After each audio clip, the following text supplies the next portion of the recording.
tinopembera simba Mwari vatikundisa muhondo.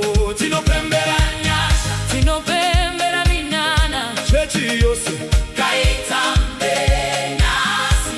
Tinopembera nyasha, tinopembera Jesu hatichanyarari. Hey, hey, hey, hey.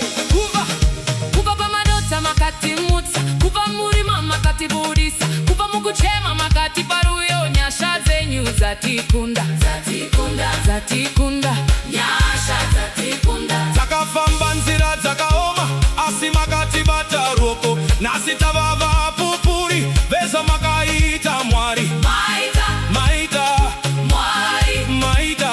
Saka ngatitambe, saka ngatipembere, saka ngatisheveze nyasha za Mwari. tinopembera nyasha,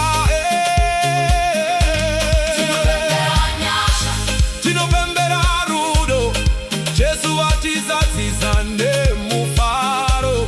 Tinopembera nyasha, tinopembera simba Mwari vatikundisa muhondo. Tinopembera nyasha, tinopembera minana, chechi yose kaitambe nasi. tinopembera nyasha, Tinopembera Jesu hatichanyarari. matimainga varitemere varume tikai pasi vechidigiswe tukai. Hey, hey, hey, hey, hey. Pirra, pirra, pirra, pirra. Hey.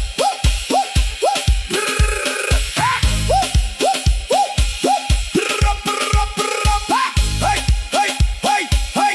Zambe nangai makasi. Tokumisayo, tokumisayo. Nyasha zenyu zawonda. Hey. Makasi, makasi, makasi ya Nzambe. Haleluya, malembe. Hosana na likolo. Zimbabwe tamba. Chechi tamba. Nyasha, nyasha, nyasha.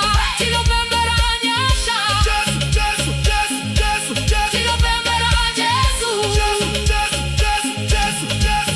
Takakoreswa nemi Mwari, takavurirwa mikova, takadzoserwa mufaro, muri dzedu dzakaseka. Mufaro, mufaro.